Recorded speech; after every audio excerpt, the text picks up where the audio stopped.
Di video kali ini, saya kembali melanjutkan alur cerita film Jurassic World Camp Cretaceous Season 5 Part 10. Bagi yang belum nonton part sebelumnya, linknya ada di deskripsi. Tanpa berlama-lama lagi, langsung aja kita masuk ke alur ceritanya. Para campers yang dikurung di ruangan kaca terlihat sedang melakukan aktivitas yang menyenangkan. Brooklyn merasa sedih mengetahui Kenji yang berubah 360 derajat dan meninggalkan mereka begitu saja. Sementara Darius berhasil mengetahui kalau Brad X berpatroli setiap setengah jam sekali untuk memeriksa para tahanan. Mereka lalu berusaha memanfaatkan kesempatan itu untuk mencari jalan keluar. Di tempat lain, Kenji dan rombongan akhirnya tiba di Pulau Isla Nublar. Mereka lalu pergi ke Gria Tawang milik Pakon. Sesampainya di sana, Kenji teringat kenangan ketika dia dan teman-temannya berada di tempat itu.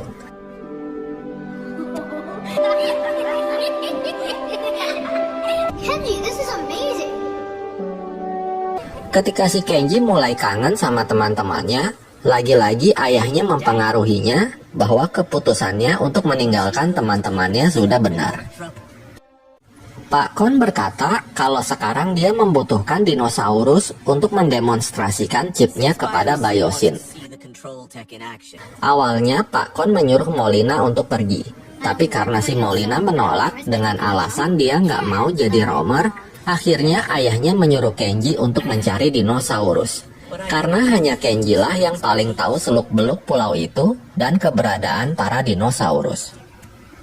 Lalu tiba-tiba anak buah Pak Kon yang bernama Hawks muncul. Sorry, sir. I thought another one of those dinosaurs might have gotten in here. Kenji terkejut mengetahui ayahnya mempekerjakan Hawks yang dulu pernah menyandra si Brooklyn. Bersama dengan Hawks, mereka akan mencari para dinosaurus di pulau itu. Kembali ke para campers yang sedang mencari jalan keluar.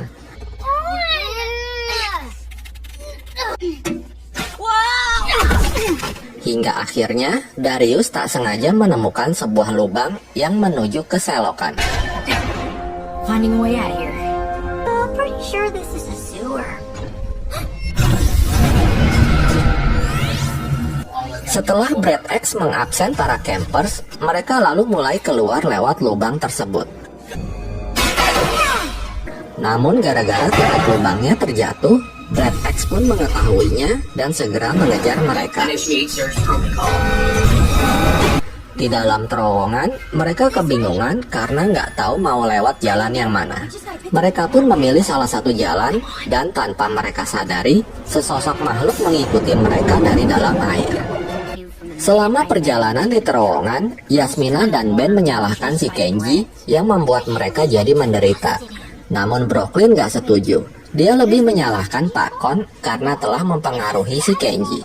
Kalau Semi, dia malah pelin-pelan gak jelas. Sedangkan si Darius, dia terlihat masa bodoh amat dengan pendapat yang lainnya. Tiba-tiba, sebuah Brad X muncul dan mengejar mereka sambil menyemprotkan gas tidur. Gara-gara menolong Semi yang terjatuh, Darius dan Semi pun terpisah dengan yang lainnya. Where'd they go? I don't know. Wait, where are Sammy and Darius? Darius dan Semi terus berjalan menyusuri terowongan hingga akhirnya mereka menemukan sebuah mesin besar yang kelihatannya merupakan sumber daya utama di seluruh pulau itu. Tiba-tiba dari dalam air muncul seekor Notosaurus yang langsung mengejar mereka. Yasmina, Brooklyn, dan Ben yang mendengar teriakan Darius dan Semi lalu segera menghampiri mereka.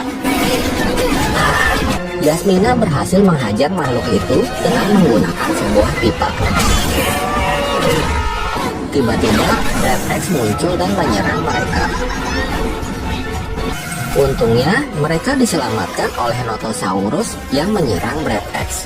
Namun Brad X tak sengaja menembakkan senjatanya yang membuat mesin daya utama di tempat itu mengalami kerusakan. Brandon akhirnya tiba di Pulau Isla Nublar bersama dengan Dev dan Roxy. Kemudian mereka pun segera bergegas untuk mencari Darius dan para campers. Setelah berhasil keluar dari terowongan, Brooklyn dan yang lainnya malah melanjutkan perdebatan mereka tentang si Kenji. Mendengar perdebatan mereka, Darius pun menjadi kesal dan gak peduli dengan si Kenji. Dia lebih memikirkan para dinosaurus yang sepertinya sedang gelisah dan ketakutan. You can keep talking about Kenji if you want, but I'm out. Dan benar saja, tak lama kemudian terjadi gempa bumi di tempat itu. Ternyata di Pulau Isla Nublar pun mengalami hal yang sama yang menyebabkan Kenji dan Hawks terjatuh ke dalam jurang. Ketika gempa sudah reda, tak disangka Kenji bertemu dengan teman lamanya, yaitu Toro si Carnotaurus. Untungnya, Kenji diselamatkan oleh Hawks yang berhasil menyuntikkan chip ke tubuh si Toro. Melihat Hawks dalam bahaya, Kenji lalu menggunakan alat kontrol untuk mengendalikan si Toro. Pak Kon pun merasa senang melihat Kenji dan Hawks berhasil mendapatkan Toro, karena hal itu bisa meyakinkan Biosyn. Kembali ke Darius dan kawan-kawan. Meskipun gempanya sudah reda, tapi Big E.T. dan Little E.T. terlihat masih ketakutan.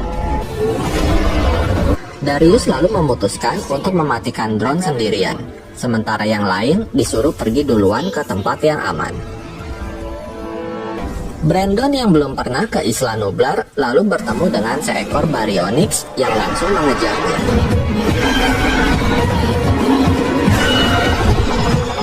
Untungnya, Dave dan Roxy berhasil menyelamatkannya dengan membius Baryonyx itu.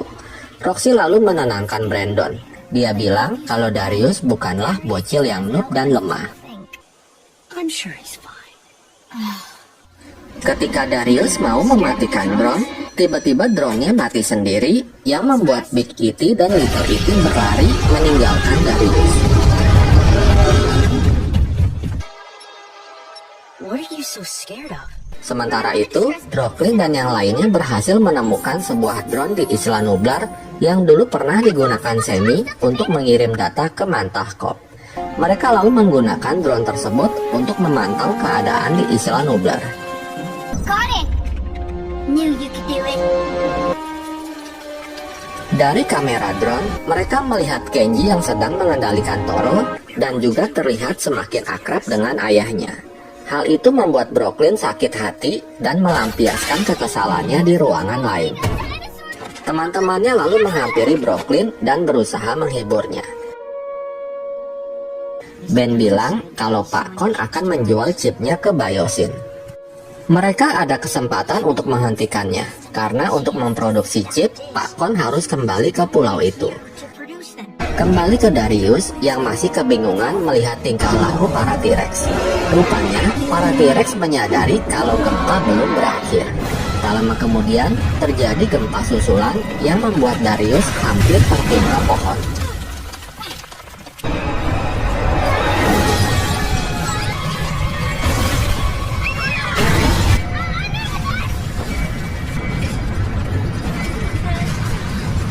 Di Isla Nublar juga terjadi gempa susulan yang membuat Kenji tertimpa bebatuan.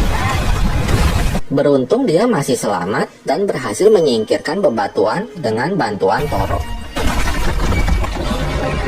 Kenji pun berterima kasih kepada Toro dengan adu tinju. Never could have done that before. Campers yang juga selamat dari gempa. Mereka mendapat kabar dari Darius kalau Big E.T. tertimpa pohon besar. Mengetahui itu, mereka pun segera membantu Darius. Sementara itu, Brandon, Dave, dan Roxy sampai di rumah pohon. Roxy dan Dave kembali meyakinkan Brandon kalau Darius dan yang lainnya pasti masih hidup. Mereka memutuskan untuk beristirahat di tempat itu dan melanjutkan pencarian esok harinya. Kembali ke Brooklyn dan kawan-kawan. Mereka menyusul Darius dengan menggunakan truk Optimus Prime. Hey, Dino Nerd! Need some help? Dengan bantuan Optimus, mereka berhasil menyingkirkan pohon yang menimpa Big E.T.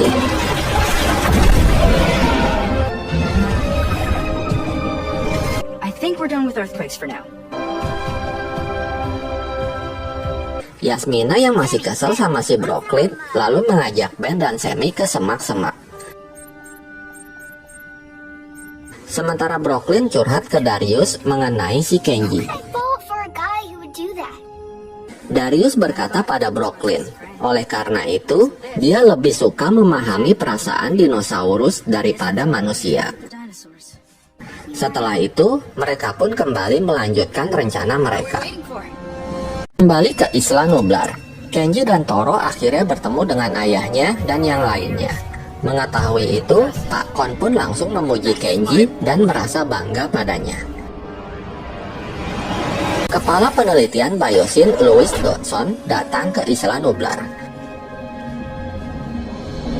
Tanpa basa-basi, Kenji langsung mendemonstrasikan Toro kepada Dodson yang membuatnya langsung terpesona.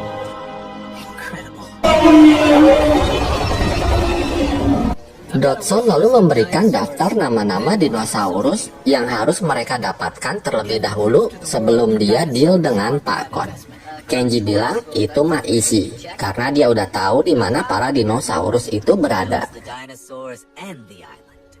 Kembali ke para campers, mereka membagi tugas untuk menjalankan rencana mereka. Darius, Brooklyn, dan Ben ke kantor Cash untuk menghapus file membuat chip. Sedangkan Yasmina dan Sammy akan ke bengkel untuk menghancurkan semua chipnya. Balik lagi ke Kenji dan rombongan. Di tengah jalan, mereka bertemu dengan sekelompok Ankylosaurus yang kebetulan lewat. Tiba-tiba dari belakang muncul peliharaan si Ben, yaitu Bumpy.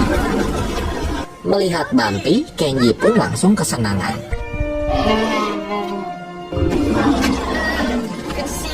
Kemudian Hawks datang dan akan membius Bumpy.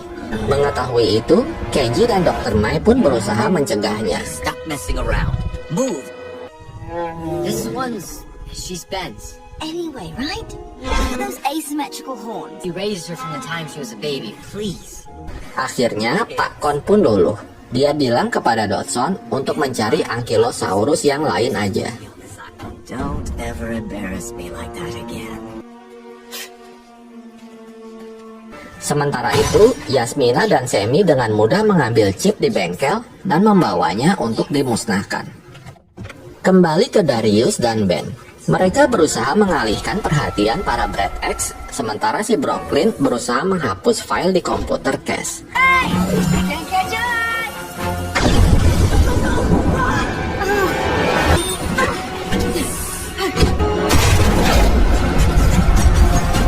Ketika Darius dan Ben hampir ditembak Brad X, Brooklyn berhasil men-shutdown semua Brad X di pulau itu.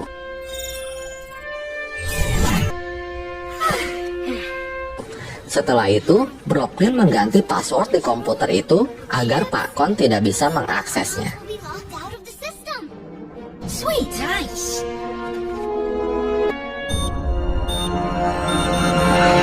Di tempat lain, Kenji membawa Dodson dan yang lainnya ke sarang raptor. Karena para raptor nggak muncul-muncul, Dodson pun mulai kesal. And find her. I don't pay to have my time wasted. Lama kemudian, Hawks melihat seekor raptor dan mereka pun segera mengejarnya. Ketika sedang mencari raptor, Dodson tak sengaja menemukan kaleng yang berisi embrio dinosaurus. Tiba-tiba muncul beberapa Dilophosaurus yang langsung menyerang mereka. Beruntung, Pak Kon berhasil menyelamatkan Dodson yang mau disembur Dilophosaurus. Setelah kejadian itu, Pak Kon memarahi Kenji dan merasa kecewa padanya. Back of your head.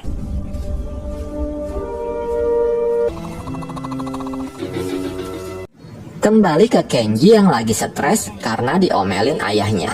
Dia bingung melihat sikap ayahnya yang nggak jelas. Tak lama kemudian, ayahnya datang bersama dengan Dodson dan Hawks yang telah mendapatkan seekor Baryonyx dan Dimorphodon. Molina secara diam-diam mencuri ransel milik Dodson.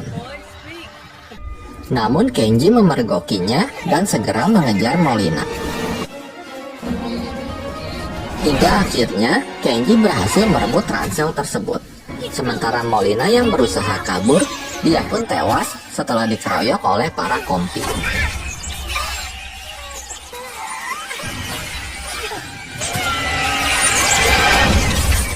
Ransel itu berisi dokumen Biosyn yang sangat penting. Dodson pun berterima kasih kepada Pak Kon dan akan membayar chipnya 2 kali lipat. Kembali ke para campers yang sedang berkumpul setelah menyelesaikan misi mereka. Kenji terlihat sedang menyendiri bersama Toro.